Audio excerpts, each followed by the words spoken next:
Hello students, welcome back. आज की class में हम अपना 11th का topic final accounts with adjustments की प्रैक्टिस करेंगे। फर्स्ट थिंग्स फर्स्ट कि हम नंबर ऑफ क्वेश्चंस कम करेंगे, लेकिन ऐसे क्वेश्चंस करेंगे जिसमें एडजस्टमेंट ज्यादा से ज्यादा हमारी कवर हो जाए ताकि वीडियो ज्यादा लंबी ना बने। मैंने पहले आंसर लिख दिया है, जैसे जैसे मैं टिक मारता रहूंगा, यानी कि क्वेश्चन हमने जब हम एक्चुअली कर रहे होंगे तो इस फॉर्म में करना होगा। तो आइए क्वेश्चन स्टार्ट करते हैं। सबसे पहले जो मैंने लिया है वो है इलस्ट्रेशन नंबर 11।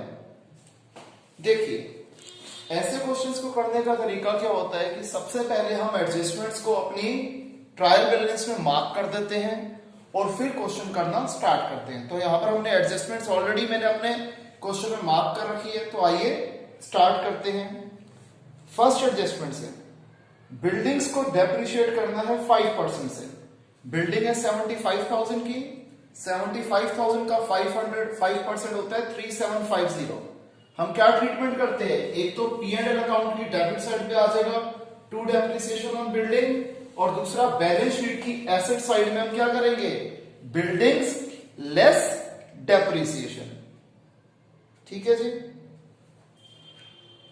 तो हमने ये दोनों जगह इसकी ट्रीटमेंट कर दी, बैलेंस शीट में भी और P&L अकाउंट में भी। नेक्स्ट, फर्नीचर के ऊपर, फर्नीचर एंड फिटिंग्स के ऊपर डेप्रिसिएशन है 10%। फर्नीचर एंड फिक्सचर्स थे 6400 के, इसका 10% होता है 640। ट्रीटमेंट सेम रहेगी। P&L अकाउंट की डेबिट साइड पे हमने लिख दिया टू डेप्रिसिएशन ऑन F&F यानी कि फिक्सचर एंड फिटिंग, और बैलेंस शीट में फिक्सचर एंड फिटिंग में से हमने डेप्रिसिएशन माइनस कर दिया। फिर depreciation on motor vehicles 20%। Motor vehicles है 62,500 के, इसका 20% होता है 12,500। अगेन मैंने बैलेंस शीट में मोटर व्हीकल्स में से डेप्रिसिएशन माइनस कर दिया और P&L के डेबिट साइड पे लिख दिया तो depreciation on motor vehicles. Next point, ₹850 is due for interest on bank loan. Bank loan के ऊपर अभी 850 का इंटरेस्ट हमारा ड्यू है, आउटस्टैंडिंग है। हमें क्वेश्चन में इंटरेस्ट दिया हुआ है 1180, हम इसमें ही बैंक इंटरेस्ट को क्लब कर देते हैं to interest 1180 plus outstanding interest on bank loan. आपको क्या बताया था, आउटस्टैंडिंग एक्सपेंस की ट्रीटमेंट क्या होती है कि P&L अकाउंट की डेबिट साइड पे add to the concern expense, और बैलेंस शीट की लायबिलिटी साइड पे क्या कर देंगे, यहां पर जैसे बैंक लोन था इसी के साथ हमने आउटस्टैंडिंग इंटरेस्ट ऐड कर दिया। नेक्स्ट पॉइंट, सैलरीज 3,000 रुपीज की और म्युनिसिपल टैक्सेस 1200 के आउटस्टैंडिंग है। अब पहले ट्रीटमेंट क्या होगी, दोनों ही लायबिलिटी है, हम दोनों लिख देते हैं आउटस्टैंडिंग सैलरीज 3000 और आउटस्टैंडिंग म्युनिसिपल टैक्सेस 1200। अब ये दोनों ही जो है म्युनिसिपल टैक्सेस और सैलरीज P&L अकाउंट का पार्ट है, तो हमने क्या कर दिया, हमने सबसे पहले लिखा टू सैलरीज, इसमें प्लस आउटस्टैंडिंग सैलरीज और टू म्युनिसिपल टैक्सेस। अच्छा, म्युनिसिपल टैक्सेस हमें क्वेश्चन में गिवन ही नहीं था, तो सारे का सारा ही अमाउंट कहां पर आ जाएगा, टू आउटस्टैंडिंग म्युनिसिपल टैक्सेस, क्योंकि म्युनिसिपल टैक्सेस हमें ट्रायल बैलेंस में गिवन नहीं था। फिर 1000 रुपीज की इंश्योरेंस क्या है, प्रीपेड है। अब हम क्या करते हैं, प्रीपेड इंश्योरेंस, प्रीपेड एक्सपेंस की ट्रीटमेंट कैसे करते हैं, एक्सपेंस में से माइनस कर देते हैं प्रीपेड एक्सपेंस। क्लियर। और prepaid expense is an asset, तो बैलेंस शीट की एसेट साइड पे लिख देंगे प्रीपेड इंश्योरेंस। नेक्स्ट, 1/3 जो हमें कमीशन मिली है वो उस रिस्पेक्ट में वो काम जो हमने नेक्स्ट ईयर करना है, तो यानी कि ये प्री रिसीव्ड कमीशन है। कमीशन हमें कितनी मिली है 3750, इसमें से 1/3 यानी कि 1250 क्या हमें एडवांस में मिल गई है, तो मैंने लिख दिया बाय कमीशन आर यानी कि रिसीव्ड जगह की कमी थी, लेस प्री रिसीव्ड, और pre received income is a liability, तो commission received in advance liability side पे लिख दिया बैलेंस शीट की। नेक्स्ट, सबसे इंपॉर्टेंट पॉइंट जो ट्रिकी है, बैड डेब्ट्स वाला। सबसे पहले ट्रायल बैलेंस में देखो, हमें बैड डेब्ट्स दिया हुआ 1250, मैंने लिख दिया जी बैड डेब्ट 1250, और provision for bad and for doubtful debts दिया हुआ 2000, ये भी ट्रायल बैलेंस के अंदर दिया हुआ है। इसे जब मैंने आपको कॉन्सेप्ट बताया था तो बोला था कि बाय ओल्ड प्रोविजन, यानी कि प्रोविजन फॉर डाउटफुल डेब्ट जो ट्रायल बैलेंस में गिवन होती है उसे हम क्रेडिट साइड पे भी लिख सकते हैं, या फिर हम यहां से माइनस भी कर सकते हैं। क्रेडिट पे लिखना सेफ इसलिए रहता है क्योंकि कई बार क्या होता है, यहां पर जब हम बैड डेब्ट्स, उसका प्रोविजन और फर्दर बैड डेब्ट्स का टोटल करते हैं तो ये जो ओल्ड प्रोविजन होता है अगर उसे एक्सीड कर जाए तो माइनस में तो हम लिख नहीं सकते, इसलिए क्रेडिट साइड पे लिखना बेटर रहता है। लेकिन यहां पर फिगर छोटी है इसलिए मैंने यहीं पर ओल्ड प्रोविजन को माइनस कर दिया। ओल्ड प्रोविजन मींस वही प्रोविजन जो हमें ट्रायल बैलेंस के अंदर गिवन है। ठीक है जी। अब जो बैड डेब्ट्स था, क्योंकि वो ट्रायल बैलेंस के अंदर दिया हुआ था इसलिए हमने उसे सिर्फ एक ही जगह लिखा, यानी कि P&L अकाउंट में। लेकिन जो एडजस्टमेंट्स होती है उसे हम दो जगह लिखते हैं। यहां पर बोला है further bad and doubtful debts कितने हैं, 1000 रुपीज, तो फर्दर बैड डेब्ट हो गया 1000। अब हम क्या करेंगे, ये एडजस्टमेंट है दो जगह जाएगी। डेटर्स 38,000 गिवन है, इसमें से हमने फर्दर बैड डेब्ट्स 1000 के माइनस कर दिए, माइनस करके फिगर आ गई 37,000। अब ये जो अमाउंट आया है इसके ऊपर हम न्यू प्रोविजन क्रिएट करेंगे जो कि है 5%, तो 37,000 का 5% हो गया 1850, माइनस करके आ गया 35,150। और ये जो प्रोविजन फॉर डाउटफुल डेब्ट्स है ये 1850, इसको भी हम क्या करेंगे, न्यू प्रोविजन बना के डेटर्स में ऐड कर देंगे। तो हमने बैड डेब्ट में फर्दर बैड डेब्ट और न्यू प्रोविजन ऐड कर दिया और इसके टोटल में से ओल्ड प्रोविजन सबट्रैक्ट कर दिया। तो हमारी एडजस्टमेंट्स कवर हो गई सारी। अब आ जाओ ट्रायल बैलेंस के ऊपर। फर्नीचर एंड फिटिंग हम कवर कर चुके हैं, मोटर व्हीकल्स हम कवर कर चुके हैं, बिल्डिंग्स हम कवर कर चुके हैं। कैपिटल अकाउंट कहां आता है, बैलेंस शीट की लायबिलिटी साइड पे। बैड डेब्ट्स हमने कर लिया, प्रोविजन फॉर डाउटफुल डेब्ट्स कर लिया, डेटर कर लिया, क्रेडिटर 25,000 ये आ गया जी बैलेंस शीट की लायबिलिटी साइड पे। फिर क्लोजिंग स्टॉक 34,600 ये हमने लिख दिया बैलेंस शीट की लायबिलिटी साइड पे। ट्रेडिंग अकाउंट की क्रेडिट साइड पे क्यों नहीं लिखा, उसका रीजन अगले ही पॉइंट में आपको समझ में आ जाएगा कि हमें एडजस्टेड परचेजेस 54750 दिया हुआ है, और आपको पता है जब एडजस्टेड परचेजेस दिया होता है तब हम क्या करते हैं, purchases, opening stock, closing stock तीनों को स्किप करके सीधा एडजस्टेड परचेजेस को हम डेबिट साइड पे लिख देते हैं। सेल्स 1,54,500 हमने ये भी लिख दीजिए। फिर बैंक लोन हमने कवर कर लिया, वेजेस 5,000 ये कहां आएगा जी, trading account, sorry wages 2850 trading account की डेबिट साइड पे। नेक्स्ट है रेंट 5,000, रेंट 5,000 का आ जाएगा P&L की डेबिट साइड पे। फिर एडवर्टाइजिंग 4,500 अगेन P&L अकाउंट की डेबिट साइड पे। जो नॉर्मल एंट्रीज होती है ट्रायल बैलेंस वाली वो सिर्फ एक ही जगह पे आती हैं। फिर इंटरेस्ट वाला पॉइंट हम कवर कर चुके हैं, कमीशन रिसीव्ड कर चुके हैं। कैश एसेट है, बैलेंस शीट की एसेट साइड पे लिख दिया। फिर इंश्योरेंस 12,500 हमारा क्या है, ये ऑलरेडी हमने इसे कवर कर दिया था। जर्नल एक्सपेंसेस 7820 P&L अकाउंट की डेबिट साइड पे। सैलरीज हमने कवर कर दिया था। प्रीपेड रेंट 4150, अब ध्यान रखना प्रीपेड रेंट क्योंकि हमें ट्रायल बैलेंस में दिया हुआ इसलिए सिर्फ एक ही जगह आएगा, और ये कहां आएगा, बैलेंस शीट की एसेट साइड पे।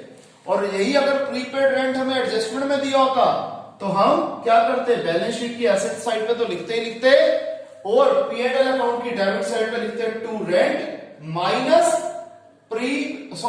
Minus prepaid rent. लेकिन क्योंकि ये यहां पर हमें ट्रायल बैलेंस में गिवन था इसलिए हमने सिर्फ एक ही जगह पे लिखा।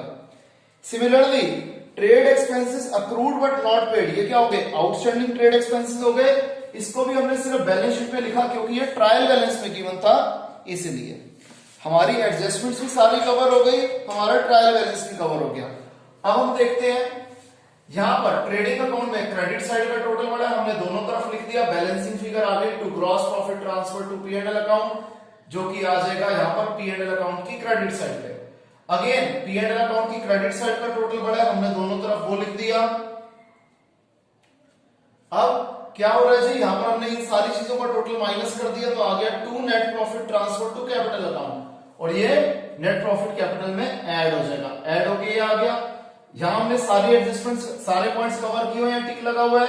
यहां हमने सारे पॉइंट्स कवर करे हुए, टिक लगा हुआ है। हम क्या देख रहे हैं, दोनों साइड का टोटल सेम है, यानी कि हमने आंसर एकदम ठीक किया है। तो आप इसे कॉपी कीजिए सबसे पहले।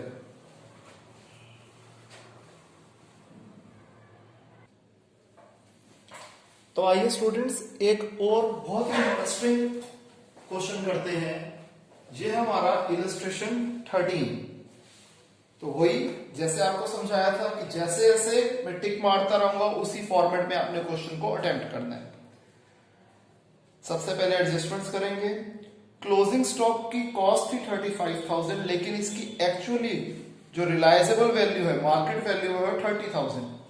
तो हम जैसे कॉन्सेप्ट ऑफ प्रूडेंस फॉलो करते हैं, लोअर वैल्यू को कंसीडर किया जाएगा। तो क्लोजिंग स्टॉक आ गया 30,000। इसको हम कहा लिखेंगे, ट्रेडिंग अकाउंट की क्रेडिट साइड पे और बैलेंस शीट की एसेट साइड पे। तो जैसे जब आप लोग करेंगे तो सबसे पहले इन वाले पॉइंट्स को आप कंसीडर करेंगे। फिर बैड डेप्ट का पॉइंट है, तो बैड डेप्ट हमें ट्रायल बैलेंस में गिवन है 500 रुपीज के। ठीक है जी, बैड डेप्ट हमें दे रखे हैं 500 रुपीज के। और डेटर्स कितने के दे रखे हैं जी, डेटर्स दे रखे हैं 28,000 रुपीज के। और इसके साथ साथ हमें प्रोविजन फॉर डाउटफुल डेट्स अपना ट्रायल बैलेंस के अंदर, यानी कि ओल्ड प्रोविजन जो है वो दे रखी है 1,000 रुपीज की। तो अगेन मैंने यहीं से माइनस कर दिया। एडजस्टमेंट्स में क्या है, फर्दर बैड डेब्ट है 500 रुपीज के। तो हमने बैड डेब्ट में फर्दर बैड डेब्ट 500 रुपीज का ऐड कर दिया और डेटर्स में से फर्दर बैड डेब्ट माइनस कर दिए। माइनस करके फिगर आ गई 27,500। इसके बाद provision for doubtful debts create करना है डेटर्स के ऊपर 5% का। तो 27,500 का 5% होता है 1375। हमने से ये प्रोविजन भी माइनस कर दिया। और ये जो प्रोविजन फॉर डाउटफुल डेब्ट्स है इसको हमने यहीं पर बैड डेब्ट में ऐड कर दिया। बैड डेब्ट प्लस फर्दर बैड डेब्ट प्लस न्यू प्रोविजन जो एडजस्टमेंट का पार्ट था, माइनस ओल्ड प्रोविजन जो ट्रायल बैलेंस का पार्ट था, ये आ गया यहां पर कितना 1375। इसके बाद 2% प्रोविजन क्रिएट करना था डिस्काउंट ऑन डेटर्स के ऊपर। तो 26,125 का 2% राउंड ऑफ करके मैंने लिख लिया 522। अगेन ये क्या हो गया, बैलेंस शीट में डेटर में से माइनस हो गया। और जो provision for discount on debtors है इसको मैंने P&L अकाउंट की डेबिट साइड पे लिख दिया। कमीशन रिसीव्ड इन एडवांस कितना है, 3,000 रुपीज है। अब हमें कमीशन मिली कितनी थी, 4,500 रुपीज की मिली थी, जिसमें से 3,000 एडवांस कमीशन है, माइनस हो गई तो आउटर कॉलम में आ गया 1,500। और pre received commission is a liability, balance sheet की लायबिलिटी साइड पे लिख दिया। फिर फर्नीचर के ऊपर डेप्रिसिएशन लगाना है 10%। फर्नीचर था 5,000 रुपए का, 5,000 रुपए के ऊपर, अच्छा एक सेकेंड, यहां पर एक पॉइंट और भी है कि फर्नीचर है 5,000 रुपीज का,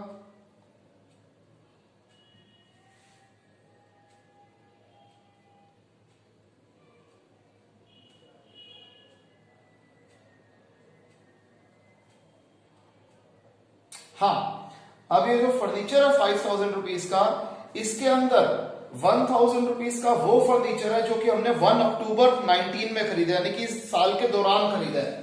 तो जो हमारे पास ओल्ड फर्नीचर था वो था 4,000 रुपए का, जिसके ऊपर 10% डेप्रिसिएशन पूरे साल की लगेगी। ये फिगर आ गई हमारी 400 रुपीज की। और 1,000 रुपए का फर्नीचर जिसके ऊपर 10% डेप्रिसिएशन लगेगा, ये हमने 1 अक्टूबर पे खरीदा, इसके ऊपर डेप्रिसिएशन लगा 6 महीने का।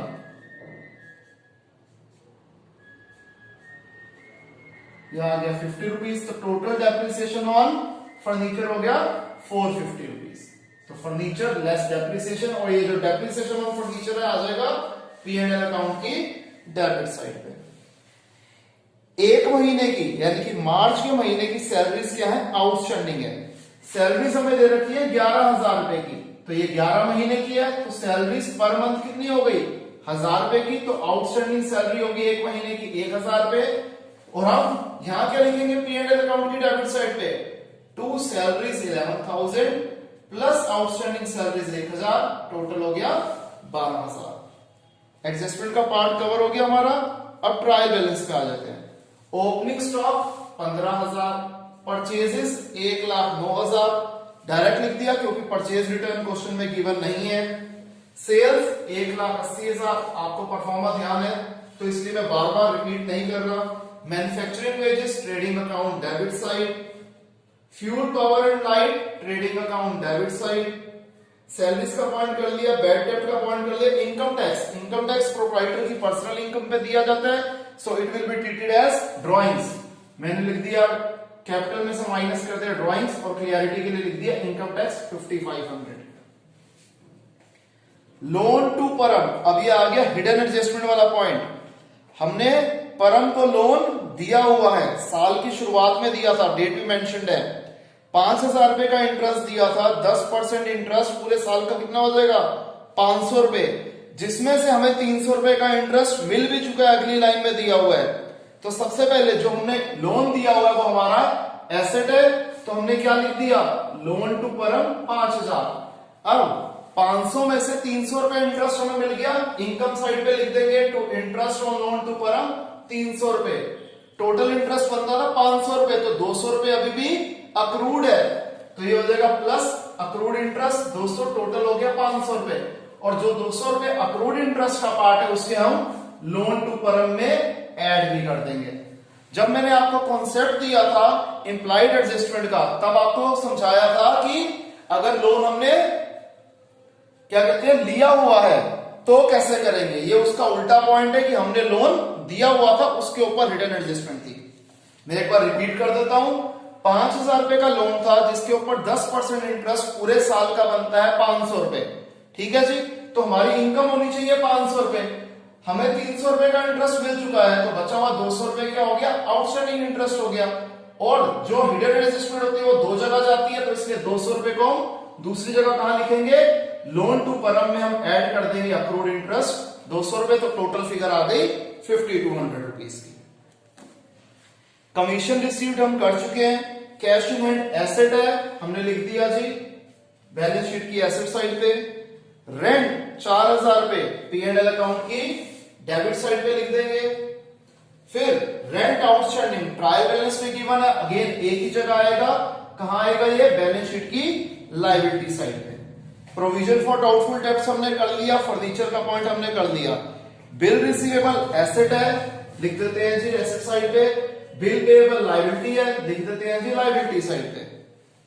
मशीनरी एसेट है, लिख देते हैं जी एसेट साइड पे। डेटर्स का पॉइंट हमने कर लिया था, क्रेडिटर्स लायबिलिटी है, और कैपिटल भी लायबिलिटी साइड पे लिख दी। सारे पॉइंट्स कवर हो गए। अब हम क्या देख रहे हैं ट्रेडिंग अकाउंट में, अगेन क्रेडिट साइड का टोटल बढ़ा है, दोनों साइड पे लिख दिया। बैलेंसिंग फिगर आ गई to gross profit transfer to P&L account which is our balancing figure. ये 66,000 की निकली, ये ट्रांसफर हो जाएगा P&L अकाउंट की क्रेडिट साइड पे। अगेन हम देख रहे हैं क्रेडिट साइड का टोटल बढ़ा है, दोनों तरफ लिख दिया। इसमें से डेबिट साइड की बाकी सारे फिगर्स का टोटल निकाला और इस 68,000 में से सब्ट्रैक्ट कर दिया, तो आ गया 49,653 जो कि हमारा नेट प्रॉफिट। इस नेट प्रॉफिट को हम क्या कर देंगे कैपिटल में ऐड कर देंगे। अब हम देख रहे हैं हमने यहां पर जो कितने आइटम्स लिखी थी सबका टोटल कर दिया, एसेट साइड पे जितनी आइटम्स लिखी थी उसका टोटल कर दिया, और दोनों का टोटल सेम है, यानी कि क्वेश्चन हमारा एकदम सही है। क्लियर है स्टूडेंट्स? आप ये कॉपी कर दीजिए। अगर किसी को भी कोई डाउट हो तो हम लाइव क्लास में उसे कवर करेंगे। एक क्लास एक फर्दर प्रैक्टिस के लिए मैं और बुलाऊंगा, जो कि मैं आपको जल्दी अपलोड करूंगा। Okay students, bye, take care.